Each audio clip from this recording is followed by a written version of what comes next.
like in all our previous videos, we've discussed that how an MBA is definitely a great place for you to go ahead and make some extra money, but it's also a great place for you to learn how to manage your finances and build habits that will help set the stage for future financial successes. With more clarity on your spending and saving habits, you can work towards bigger goals such as paying off student loan debt, traveling, and even saving money for future milestones.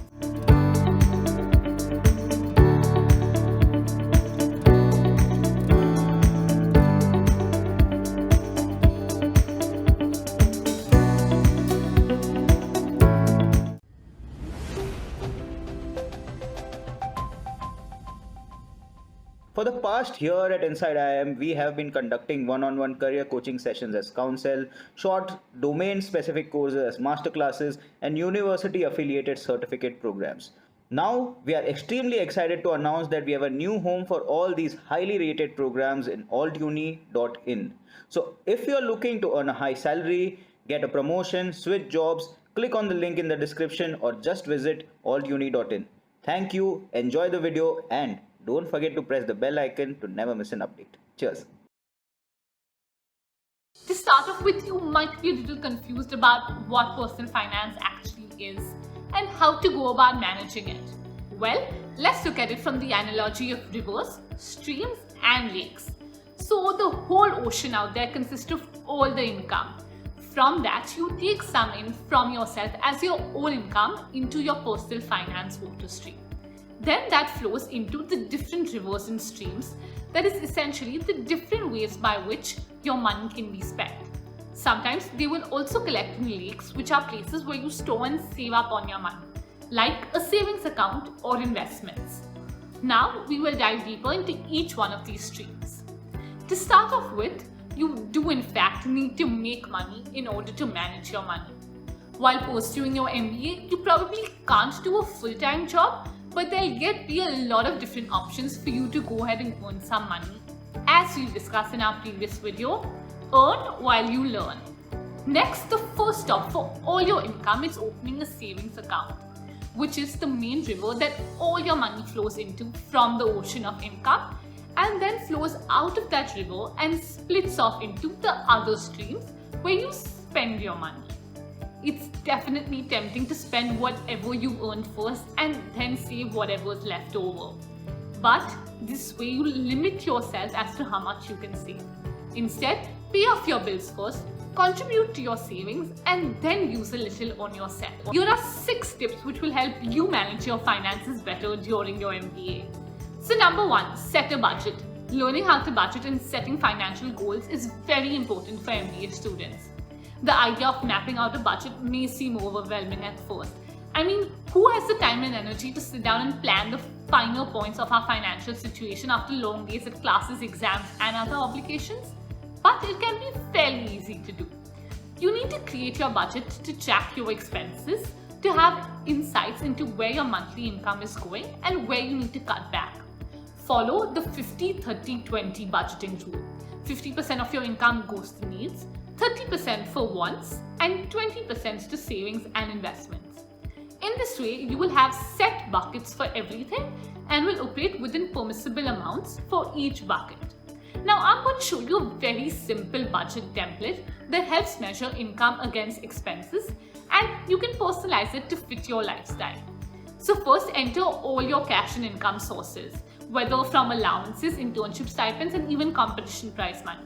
Next to this, add all your fixed expenses like your mini plans or apartment rent, and estimate how much you'll be spending on unfixed and essential expenses like groceries or college supplies. Then go ahead and add all your spendings for all your wants like clothing, traveling expenses, and those necessary 3 a.m. midnight snacks.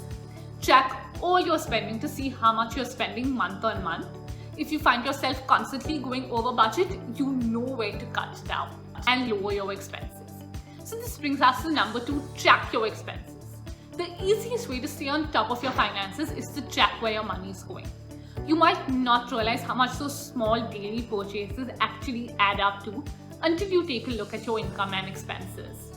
So creating a budget is definitely one thing, but sticking to it can be even more complicated. So the next step is to use apps to track your expenses like the Money Manager, Monify, or the Good Budget Planner to help track exactly where your money is going in order for you to stick to your budget. Tracking expenses by date is also key. So for example, if you budgeted rupees 7,000 for your monthly budget but use it in 2 weeks, you know you need to make adjustments. Another reason to check on your expenses is that you can check for any fraudulent charges that have been credited to your account. So just get into the habit of plugging in your daily and weekly spending to get a quick view of how you're doing and where you might be overspending. Number 3, minimize student debt. Once you've finished your MBA and the grace period's up, you will have to start making education loan payments. It may seem jarring at first to go from paying nothing to paying several thousands of rupees per month. But here are a few ways by which you can minimize your student debt. So number 1 is spend on the right things. Naturally, you should not use your financial aid to fund unnecessary things. Even if loans look like free money now, they do come back to bite you. Therefore, you must define what is and isn't okay for you to use your loan money for. Tuitions, books, housing, yes, definitely. But not as much for living an extravagant college lifestyle, for social outings, buying new clothes, or even partying. Next, borrow only what's required. Now, not every student heads off to college with a fully funded loan.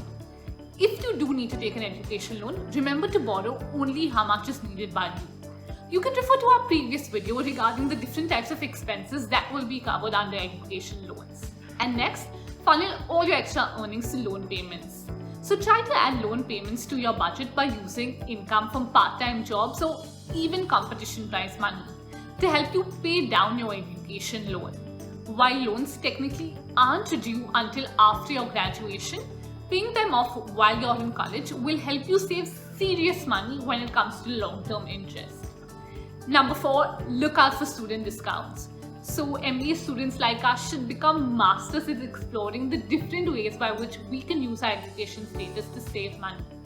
Vendors, local venues, restaurants, and various places near campus often offer student discounts which help save a lot of money. Student discounts you can avail of help you cut down on your expenses. You can always find great coupons and offers on GrabOn to help you save on everything, right from laptops and gadgets to travel, lifestyle, and online courses. Apple, Lenovo, Dell, Ghana, to name a few, offer such special discounts. What's more, by looking for such discounts, you will learn the value of hunting down great deals. Number 5, take care with your credit cards. So if going to college is like setting sail in a vast ocean, then the credit card companies are the sharks. They specifically prey on new college students, banking on the notion that they are strapped for cash and excited about the prospect of easy money.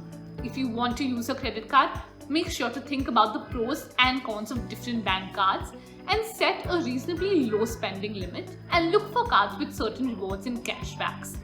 If you're using a debit card, make sure that your bank doesn't allow a large overdraft. In fact, turn off your overdraft protection so you can only spend what you have in your bank and won't get slammed with overdraft fees. Number 6, create an emergency fund. Having a financial safety net is essential for being independent. In order to prepare for emergencies and unexpected debt, getting in the habit of setting aside a part of your finances, say 10%, is a good benchmark. It's a mental trick that helps you actually save easier. Whether it's an essential repair, an illness, or something even more major, everyone needs a little extra saved up to deal with any expenses that might arise in the future. Number 7, build up on your knowledge. The more you know about personal finances, the better. You can use any information to learn to make adjustments to your personal finances. Luckily, there are countless financial resources. Podcasts and books are 2 great sources of information. Paisa Vaisa, Money Girls, Quick and Dirty Tips for a Richer Life, and the Personal Finance Podcast are the ones that I listen to regularly, as they provide a lot of useful tips and tricks which can help manage our finances. So while pursuing an MBA, balancing your bank account can suddenly feel like a monotonous and very overwhelming.